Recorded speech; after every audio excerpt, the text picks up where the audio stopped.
Até da biologia, Hernani Guimarães falou. Ao expor a natureza do bion, que seria a partícula correspondente à vida em si mesma, independente de prévia organização, o agente vivificador da matéria.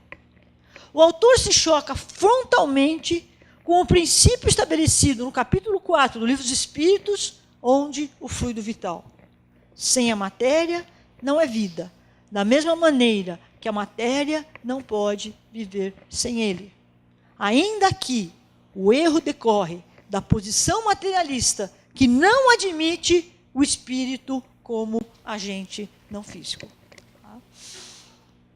Então, por mais que nós abordemos esse campo da ciência, que é muito importante, né? Mas nós não podemos se valer tão somente de questões científicas, sem juntarmos a essas questões a parte metafísica e a parte filosófica. Então, o que a gente está propondo aqui é uma unidade do saber. A ciência e a filosofia, elas caminham juntas. Mas temos que tomar muito cuidado para não empregar métodos errados. Então, vejam, as ciências naturais, a física, a química e a biologia, têm todos os seus argumentos, né, toda a sua teoria, para explicar o movimento, a vida, a matéria, etc. Mas para a doutrina espírita, o que é importante é a parte metafísica, que é a ciência das causas e princípios. Então, são os princípios que vão explicar a física, a química e a biologia. Porque se nós ficarmos sempre nesse campo da ciência material, nós estaremos negando a essência filosófica e o fundamento doutrinário. A física pela física, a química pela química, biologia pela biologia. Não se basta se não houver um agente determinante espiritual que explique as causas do movimento, da vida e da própria mente. Eu digo mente por causa da psicologia também, que a gente deve ser muito coerente. O que afirma Emmanuel no livro Consolador?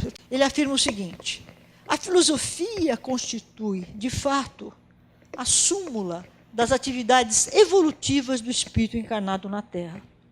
Suas equações são as energias que fecundam a ciência, espiritualizando-lhe os princípios, até que, unidas uma à outra, indissoluvelmente penetrem o átrio divino das verdades eternas.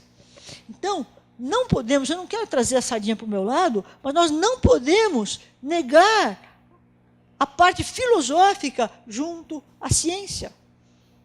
Porque é a parte filosófica que vai fundamentar, fecundar, diz Emmanuel, a ciência.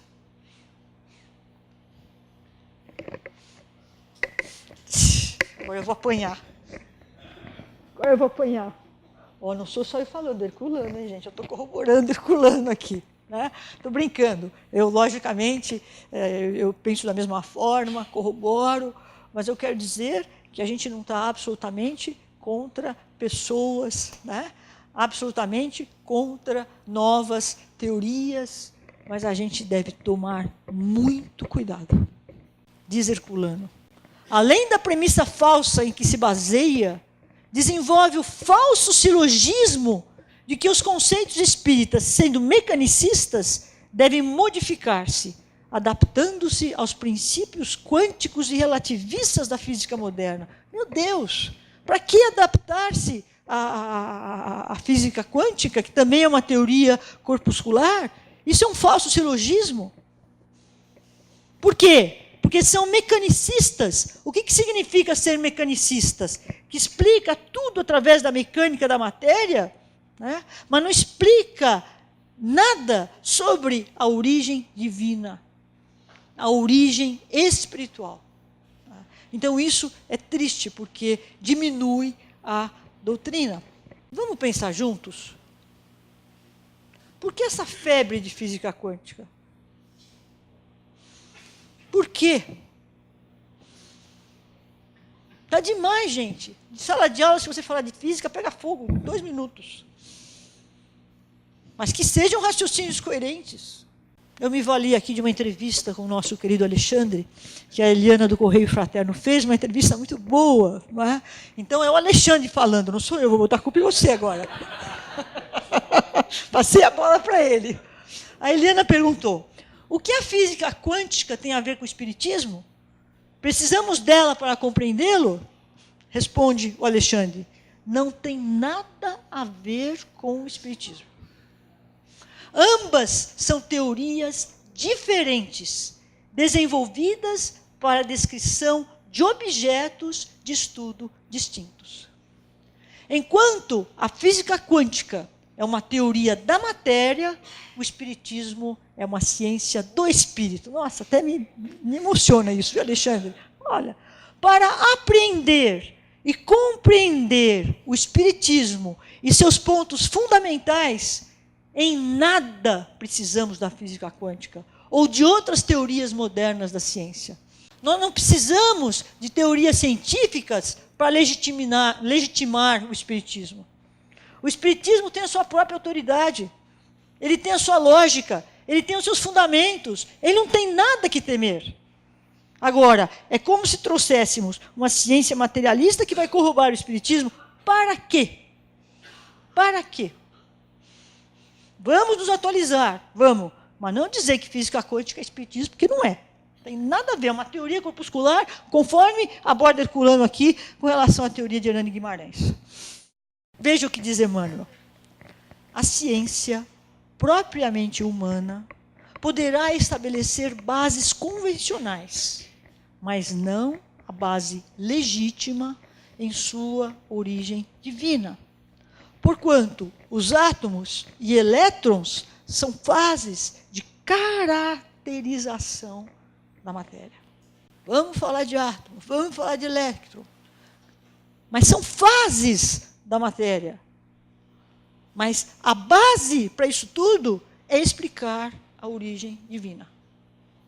Espiritismo é cristianismo. Temos que buscar em tudo fundamento em Deus, no princípio espiritual, e não na mecânica das ciências ordinárias. Então a fonte, diz Emmanuel, é de origem divina. É a partir dessa origem divina que nós devemos explicar as ciências naturalistas. Diz Emmanuel, só na inteligência divina encontramos a origem de toda coordenação e de todo equilíbrio. O grifo é meu. A física da Terra não poderá prescindir da lógica com Deus. Então, vamos buscar a física, vamos buscar a química, vamos buscar a biologia, mas não podemos negar essa lógica com Deus. Tudo se explica a partir de Deus, e não da matéria.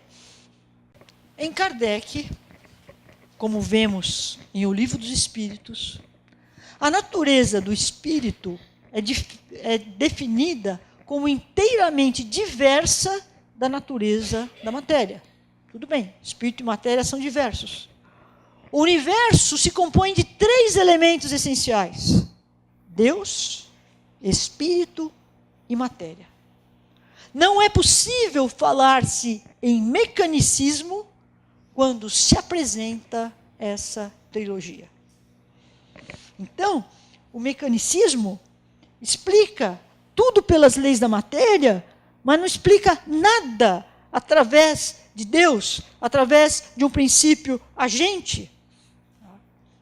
Portanto, nós devemos explicar tudo, qualquer fenômeno, através da trilogia Deus, Espírito e Matéria. é nas leis da criação que se fundam as teorias e a realidade fenomênica. Muito bem. Vejam como é que se dá a lógica do Livro dos Espíritos. Começa com ciências, a causas primárias, Deus, Espírito e matéria. Depois, a criação, depois o surgimento dos seres inorgânicos, orgânicos, espíritos, leis morais, em uma dedução, portanto, lógica, aonde toda a explicação para a biologia, a física, a psicologia e a própria ética se funda em Deus. Então, o raciocínio tem que partir de Deus. O raciocínio tem que partir dos elementos constituintes, para depois explicarmos as outras ciências e também as criaturas. Isso é uma dedução lógica, é um raciocínio a priori. É uma dedução, não se aplica essa realidade de Deus, Espírito e matéria ao método experimental. Não tem como. Então chegamos a esses conceitos através da filosofia, através da lógica, através da razão. Então, qual é a proposta que nós estamos fazendo? Não é negar a ciência, mas a necessidade de enxergar na ciência o papel da filosofia.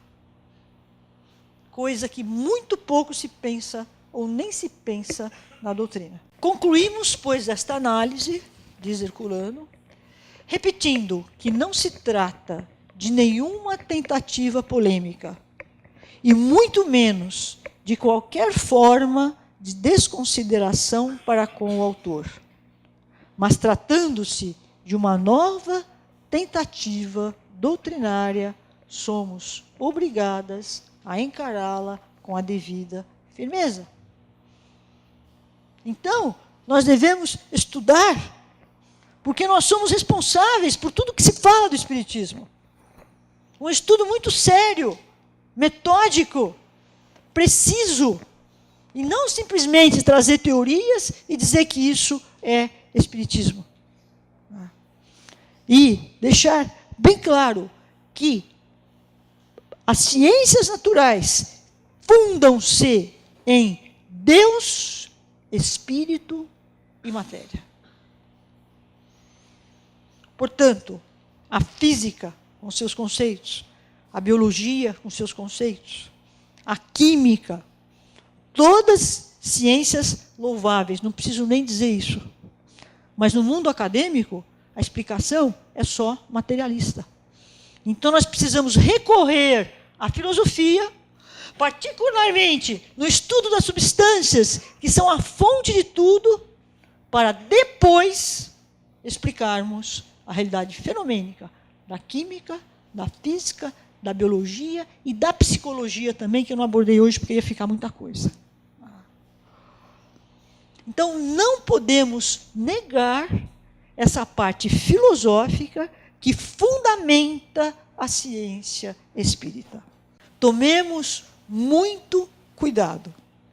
Eu parabenizo a diretoria da USE com essa iniciativa. Eu acho que é um assunto que não se esgota aqui. Eu acho que hoje está sendo um ponto de partida e não ainda de chegada, porque merece Kardec ser mais explorado nessa questão metódica, na autoridade da doutrina, muito embora Alexandre tenha feito um trabalho lindíssimo hoje, apoiando todo o texto de Kardec. Mas devemos tomar muito cuidado, porque todos nós somos responsáveis pela doutrina. Nós somos propagadores, mas somos responsáveis por aquilo que se diz num contexto que não é absolutamente doutrinário. Saibamos dizer não. Saibamos dizer está errado. Tem muitas práticas que surgiram aí nas casas espíritas, que pode ter o seu valor científico, tudo bem, mas que não alcança a legitimidade do espiritismo. Porque a legitimidade do espiritismo está na interioridade. A doutrina espírita nos ensina a busca interior, a busca de Deus, Deus na natureza, Deus na matéria. Porque espiritismo é cristianismo. Espiritismo não é cientificismo. Não vamos nos valer das coisas da moda. Não. Vamos buscar realidades transcendentes, elevadas, morais. Vamos falar de espiritualidade. Vamos falar de ética. Vamos falar de significado da vida. Vamos falar da verdadeira causa dos fenômenos materiais, seja qual for a ciência.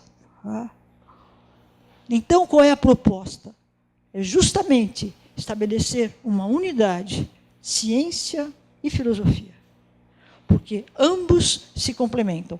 A filosofia não se basta sem a ciência. Ela precisa de uma prova fenomênica. A ciência, por sua vez, não se basta se não for fecundada pela realidade filosófica. Então, toda e qualquer explicação, toda e qualquer teoria científica deve se basear em métodos, a ciência no método indutivo, a filosofia no método dedutivo. E não vamos confundir as coisas, porque isso é um perigo para a doutrina. Erros de fundamento e erros de metodologia. E eu termino falando de Jesus, que para mim é o maior filósofo de todos os tempos. Não trouxe raciocínios lógicos ainda naquela época, mas já trouxe o sentido espiritual da existência. E é isso que o Espiritismo deve pregar. Não reduzamos a riqueza da doutrina espírita, desenvolvendo tão somente essa parte científica, porque estaremos negando o seu significado maior. Espiritismo é cristianismo. Não interessa fenômeno por fenômeno, matéria por matéria, isso não interessa. O que interessa é o significado espiritual da evolução da natureza, o significado espiritual da nossa vida interior, mesmo que na existência. Então, é uma questão de valores. Se nós ficarmos tão somente nas ciências materiais, estamos pregando realidade material.